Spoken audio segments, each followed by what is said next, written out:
Good morning friends, welcome back to the Sharma ji and family channel. मैं आपका मित्र संदीप शर्मा फिर से हाजिर हूँ आपकी एक और नए दिन की शुरुआत करते हुए आपके साथ। तो आज बड़ा रोचक दिन है। आज बीबी कर रही थी, मतलब श्रीमती जी कर रही थी अलमारी की सफाई। अगर आप देख पाए तो वो भी अलमारी में लगी हुई है सफाई करने में। और कुछ चीज़ें ऐसी हैं जो मेरे को मिल गई उसी दौरान और मैंने कहा क्यों ना इस टॉपिक को आज छेड़ा जाए। तो आप ये कुछ देख पा रहे होंगे, ये हैं कुछ अचीवमेंट्स, कुछ मेडल जिसमें नेशनल, इंटरनेशनल और स्टेट लेवल के मेडल्स हैं। तो एक दिन बात हो रही थी डेनमार्क की, तो आज मैं वो मेडल दिखाता हूँ जो मैंने डेनमार्क में ब्रॉन्ज मेडल जीता था। वो है ये, आप देख पा रहे होंगे, ये ब्रॉन्ज मेडल है जो मैंने डेनमार्क में जीता था। मेरे गुरुजी गए थे, अशोक गुरुजी मेरे साथ, उनका गोल्ड लगा था, मेरा ब्रॉन्ज मेडल लगा था। सिर्फ हम दोनों का ही मेडल लगा था, बाकी टीम का मेडल नहीं लग पाया था। और इसके पीछे भी बहुत बड़ी स्टोरी है जो मैं आपको अगर बताऊं तो डेनमार्क के इतने एक्सपीरियंस है कि वहाँ कितनी ईमानदारी है, कैसे वहाँ लोग हैं। तो ये गोल्ड मेडल है जो दिल्ली स्टेट में मेरा लगा हुआ है। सिल्वर मेडल है दिल्ली स्टेट का। एक 2016 में मेरा ब्रॉन्ज मेडल लगा था नेशनल में, जम्मू में हुआ था वो कंपटीशन। तो उसकी भी बहुत बड़ी स्टोरी है। अगर मेरा जिम फ्रेंड अनिल और शिवा कभी मेरे साथ जुड़ेंगे तो वहाँ के स्टेडियम की आपको स्टोरी सुनाऊंगा। तब तक पीआई नहीं था, तब तक ये पुरानी वाली एसोसिएशन थी जो आईपीएफ है, उसी के अंडर हम लड़ते थे, मतलब कंपटीशन खेलते थे।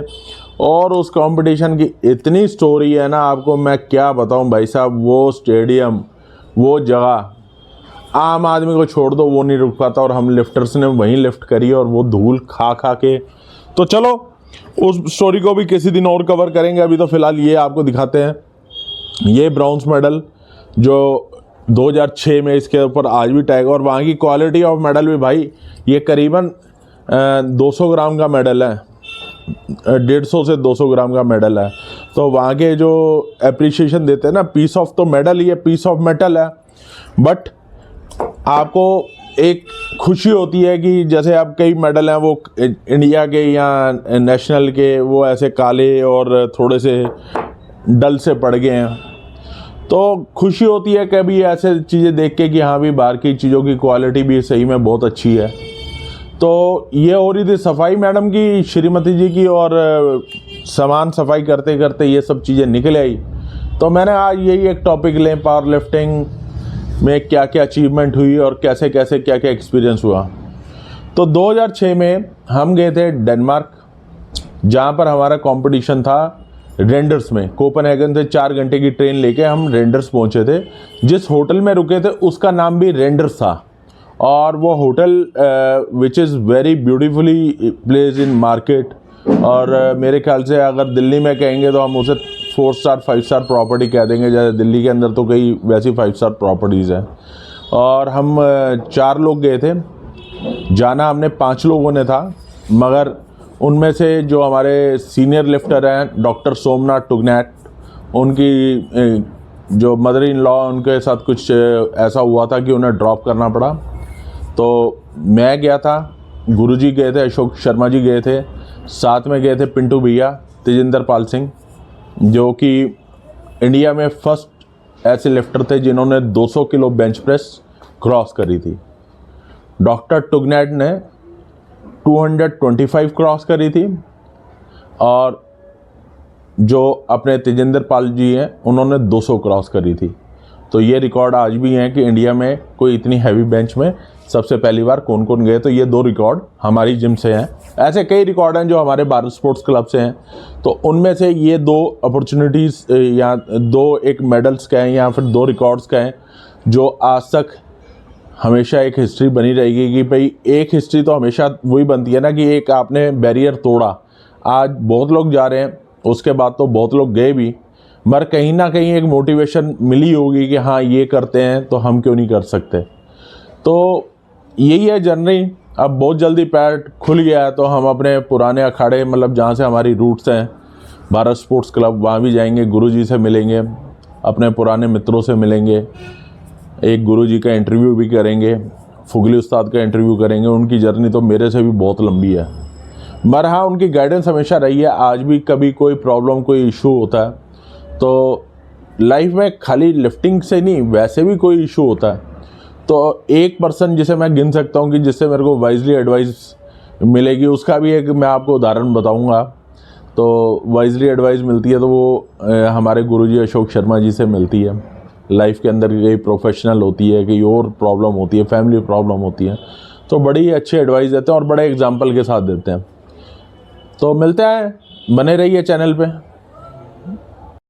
Good morning friends, welcome back to the Sharma ji and family. मैं आ गया हूँ वापसी आज सुबह का नाश्ता दिखाने आपको। आज तो बना है सरसों का साग, साथ में बनी है मक्की की रोटी। मजा आ जाएगा आज तो भाई। देसी खाना मेरी डाइट को कर देता है परे भाई। इसमें भी ग्लूटेन नहीं होता तो आप मक्की की रोटी खा सकते हैं, बशर्ते उसकी कैलोरीज आप नाप लें कि कितने ग्राम की है। तो आज हम खाएंगे मक्की की रोटी और सरसों का साग। सारे दिन में बने रहे हमारे साथ, देखते हैं क्या क्या होता है आज। भाई बता नहीं सकता मैं दिखा सकता हूँ, बता नहीं सकता। बहुत जबरदस्त, मतलब सर्दियों की सौगात, देसी खाने और हम देसी बालक गांव माँ के। वाह, गजब का स्वाद। ओह सॉरी, कैमरा गिर गया।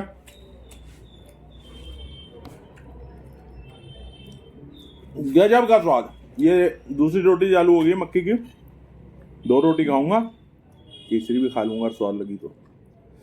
मगर मैं आपको क्या बताऊंगा, वो इन चीजों के आगे सब कुछ फेल है।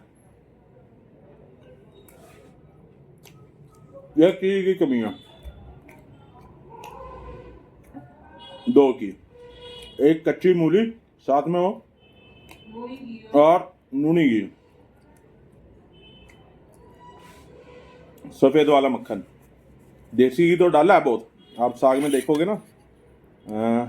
मैं दिखाता हूं आपको, सॉरी, चमक रहा ऊपर से देसी घी से।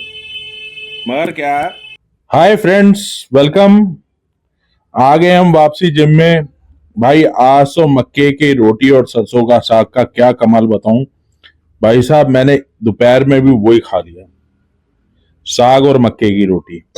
और मेरा पेट जो है ना, जो थोड़ा बहुत भी कम हुआ होगा तो वो वापसी फूल के उतने का उतना लगने लगा।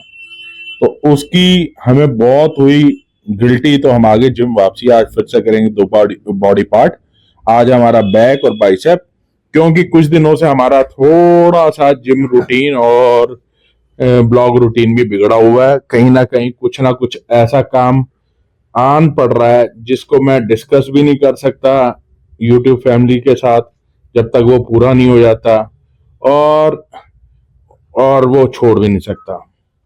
तो ऐसे ही हमारा बैक का वर्कआउट शुरू रहा अपने जिम पार्टनर के साथ जिम में। तो आज हमने बैक और बाइसेप, जैसे आपको बताया कि वो किया। और जो मक्की की रोटी और सरसों का साग खाया था ना भाई साहब, वो हमने जिम में जाके हजम किया। तो मेरी थ्योरी ये है, पता नहीं, बहुत सारे बहुत गुरु हैं, हमारे गुरु जी के अलावा भी बहुत गुरु हैं, बहुत बताते हैं कि ये खाओ, वो खाओ, ये ना खाओ, इतना करो। भाई हम तो जिम इसलिए भी आते हैं कि हमें अच्छा लगता है, कम हो चाहे ना हो, मगर एक जो मेंटल पीस जो है ना, वो जिम आने से मिलती है। तो हम उस चक्कर में भी जिम आते हैं। मैं बहुत जल्दी अपना पार्क भी रिज्यूम करने वाला हूँ। पार्क को बहुत मिस करता हूँ, योगा को बहुत मिस करता हूँ। पार्क की जो सुबह ग्रीनरी होती है, लश ग्रीनरी दिखती है, आपकी आईज को अच्छी लगती है, सूदिंग होती है आपकी, मतलब ये सोल के लिए भी कुछ ना कुछ बेटरमेंट होती है कि आप सुबह जा रहे हो, वो चिरपिंग ऑफ बर्ड सुनते हो, वो कोयल बोलती है जो पार्क में है। तो कहीं ना कहीं आपका तन तो ठीक हो ही रहा है, मन भी ठीक हो रहा है। तो जैसे कि मैंने अपने मेडल्स के बारे में इस वीडियो में बताया है, तो अब मैं जब भी पश्चिम विहार जाऊंगा, अपने नेशनल के सर्टिफिकेट और डेनमार्क के और यूएस वगैरह के सर्टिफिकेट सारे लेके आऊंगा। अब मेडल दिखा दिया, अब सर्टिफिकेट दिखाने की बारी है। तो ये हम कर रहे हैं अपनी बैक की लास्ट एक्सरसाइज। इसके बाद हम बाइसेप के एक्सरसाइज रूटीन में आ जाएंगे, क्योंकि हमारा बाइसेप का भी अभी 3-4 एक्सरसाइज का वर्कआउट बचा हुआ था। तो डबल एक्सरसाइज इसलिए करनी भी ठीक रहती है कई बारी कि आप मसल जो है दो ट्रेंड हो जाते हैं एट ए टाइम, एक बड़ा मसल और एक छोटा मसल। और वैसे तो मैं ज़्यादा पसंद करता हूँ कि सिंगल एक्सरसाइज ए डे, मगर जैसे ऐसे दिन आते हैं जिसमें काम पड़ जाता है और जिम में सो जाता है, तो फिर डबल एक्सरसाइज भी करना कोई बुरी बात नहीं है। तो बाइसेप की एक्सरसाइज खत्म करेंगे और घर चले जाएंगे। आज थोड़ा सा घर जाके भी मुझे कहीं जाना है, तो हो सकता है एंडिंग शॉट मैं पूरा जो है वो जिम पे ही खत्म कर दूं, और हो सकता क्या कि वही होगा कि आज एंडिंग शॉट जो है मैं जिम पे ही खत्म कर रहा हूं। और इसके बाद मिलेंगे नेक्स्ट ब्लॉग में। और अब मैं कोशिश यही करूंगा भाई, एक मेरे को प्लीज कमेंट करके बताइए, क्योंकि कई लोग मेरे को कहते हैं, कई मेरे फ्रेंड्स तो नहीं, कई लोग ऐसा कहते हैं कि एक्सरसाइज दिखाता है ये तो बहुत बोरिंग है। तो भाई प्लीज कमेंट कीजिए, बोरिंग अगर जिम को बोरिंग लगता है जिनको, तो मैं फिर कुछ और दिखाऊंगा। मेरे को तो एक्सरसाइज करना अच्छा लगता है, तो मेरे को ऐसा लगता है कि कोई मेरे को देखेगा एक्सरसाइज करते हुए तो वो भी थोड़ा मोटिवेट होगा कि भाई ये भी कर रहा तो शायद मैं भी करूं। तो अगर आपको ये जिम का ब्लॉग बोरिंग लगता है या पार्क का ब्लॉग बोरिंग लगता है, प्लीज टेल मी, एडवाइस करें, तो मैं कुछ और भी कवर करूंगा। वैसे तो बहुत चीजें हैं कवर करने के लिए, मगर मेरे को ये अच्छा लगता है, खुद को ये अच्छा लगता है, इसलिए मैं इसे बनाता हूँ। तो जिम की एक्सरसाइज खत्म करेंगे, फिर जाएंगे घर, और घर से गाड़ी उठाएंगे और जाएंगे अपने उस काम के लिए जो काम मैं होने के बाद आपको जरूर डिस्क्लोज करूंगा कि किस काम में लगा हुआ हूं। अभी तो एक्सरसाइज करके यही है कि जल्दी जल्दी हमारा वर्कआउट खत्म हो और हम निकलें घर को। और एक चीज और बताना चाह रहा था कि शायद मैं इस वीकेंड पे कहीं बाहर भी जाऊं, मतलब दिल्ली में ही कहीं बाहर भी जाऊं। अभी ज्यादा ट्रैवल मतलब वहीं कर रहा हूं जो गाड़ी से कर सकता हूं, या जिम वगैरह के लिए पैदल जा रहा हूं, उतना ही जा रहा हूं, क्योंकि अभी डॉक्टर ने रिस्ट्रिक्टेड वॉक की है। तो वो कह रहे हैं कि वॉक उतनी करो जितनी जरूरत है, ज्यादा वॉक नहीं करनी, ज्यादा पैर पे स्ट्रेस नहीं देना।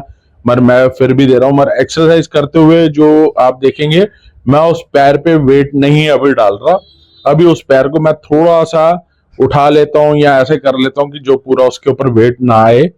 तो भाई जिसको अगर भगवान ना करे किसी भी व्यूअर्स के साथ ऐसा कुछ हो, तो मेरे को देख के मोटिवेट होना अच्छी बात है, मगर अपने डॉक्टर की सलाह जरूर लीजिए कि कैसे करना है कैसे नहीं करना। मेरी बॉडी टाइप अलग है, मेरी जो वर्कआउट का एक्सपीरियंस अलग है। हर एक कोई ऐसा करे तो डॉक्टर से पूछ के करे, जैसा डॉक्टर बताए वैसा करे। कहीं ये ना हो कि कोई गलत एक्सरसाइज या गलत स्ट्रेन से आपका चीज बढ़ जाए।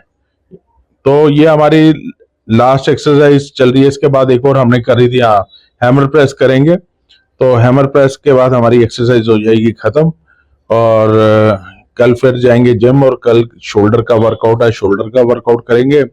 और कोशिश करेंगे, लेग्स तो नहीं हो पाएगी, लेग्स मैं स्क्वाड और ये डेडलिफ्ट वगैरह अभी नहीं करूंगा 2-3 महीने, क्योंकि डॉक्टर ने भी मना किया है कि अभी थोड़ा टाइम जो है 2-3 महीने से ब्रेक दो। उसके बाद जब आपका ऐसा लगे कि हाँ आप पूरा रिकवर कर चुके हो तो आप जरूर करो। तो मिलते हैं दोस्तों अगले ब्लॉग में। ये तो एक्सरसाइज का ब्लॉग यहीं खत्म हो रहा है, तो बने रहिए, तब तक लाइक कीजिए, सब्सक्राइब कीजिए, शेयर कीजिए। अगले ब्लॉग में कुछ और दिखाते हैं आपको नया, जो काम हो रहा है वो हो जाए तो मैं आपको जरूर दिखाऊंगा क्या करते हैं।